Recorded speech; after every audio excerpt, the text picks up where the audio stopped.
AIMIM Bihar में गठबंधन में शामिल होना चाहती है। उन्होंने आरजेडी प्रमुख लालू प्रसाद यादव को एक पत्र लिखा है।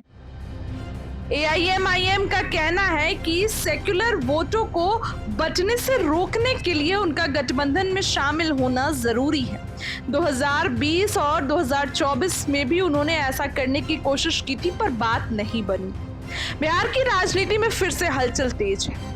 एआईएमआईएम पार्टी में आने वाले विधानसभा चुनाव में महागठबंधन के साथ मिलकर चुनाव लड़ने की इच्छा जताई है। पार्टी के बिहार प्रदेश अध्यक्ष और विधायक अख्तरुल इमान ने लालू प्रसाद यादव को एक पत्र लिखा है। अख्तरुल इमान ने पत्र में लिखा है कि अगर सेक्युलर वोटों को बचने से रोकना है तो एआईएमआईएम को महागठबंधन में शामिल करना जरूरी है। उन्होंने कहा कि वोटों के बंटवारे को से सांप्रदायिक ताकतों को फायदा होता है, इससे 2025 के चुनाव में रोकना होगा। उन्होंने ये भी बताया कि एआईएमआईएम ने 2020 के विधानसभा चुनाव और 2024 के लोकसभा चुनाव में भी महागठबंधन का हिस्सा बनने की कोशिश की थी, लेकिन सफलता नहीं मिली। अब पार्टी फिर से गठबंधन में शामिल होकर चुनाव लड़ना चाहती है।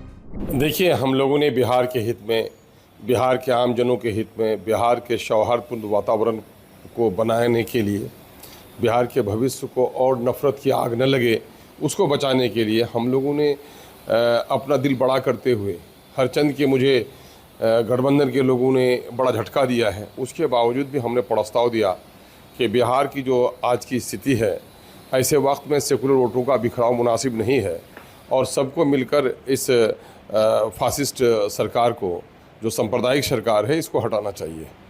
तो हमने ये दिया है। अब मेरे इस उदारता को उन लोगों ने मेरी कमज़ोरी समझी होगी, लेकिन हमने तो अपना कष्ट सह के भी बिहार के हित में ये निर्णय लिया और ये प्रस्ताव दिया है। उनकी तरफ से बिल्कुल चुप्पी है, नाना प्रकार की बातें सुनी जा रही हैं।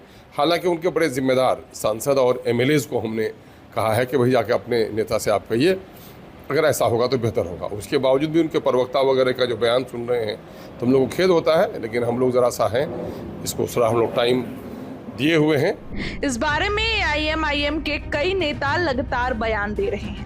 हालांकि आरजेडी की तरफ से अभी तक कोई जवाब नहीं आया है। सूत्रों के अनुसार तेजस्वी ने कहा था कि उन्हें एआईएमआईएम की ओर से कोई सीधा प्रस्ताव नहीं मिला है। अब देखना होगा कि लालू प्रसाद इस पत्र पर क्या प्रतिक्रिया देते हैं। अब देखिए, लालू प्रसाद यादव को पत्र लिखा गया है। असुद्दीन ओवैसी ने पत्र लिखा है। हालांकि वो ये बात कई बार पहले भी बोलते आए हैं कि अगर हम लोगों को अपना वोट बचाने से रोकना होगा तो फिर हम लोगों को साथ आना पड़ेगा, क्योंकि हम सबका एक ही मकसद है, बीजेपी को हराना। तो ऐसे में उन्होंने लालू प्रसाद यादव को चिट्ठी लिख दी है। बड़ा बयान भी उन्होंने जो है दे दिया है कि अब उनको खुले खुले वो कह रहे हैं कि अब हम लोगों को साथ आना है।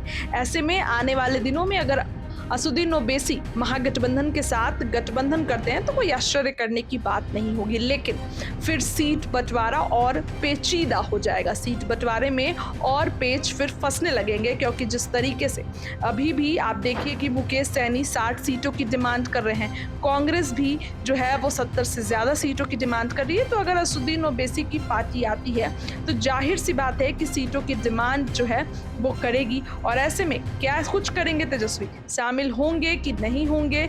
हालांकि उन्होंने पहले भी बताया कि 2020 में भी मैंने कोशिश की थी, लेकिन बात नहीं बन पाई थी। लेकिन इस बार वो चाहते हैं कि वोट बैंक विभाजित ना हो, इस कारण से जो है उनको शामिल होना है। फिलहाल इस खबर के लिए इतना ही। क्या कुछ होगा आपको बताएंगे। बहुत बहुत धन्यवाद।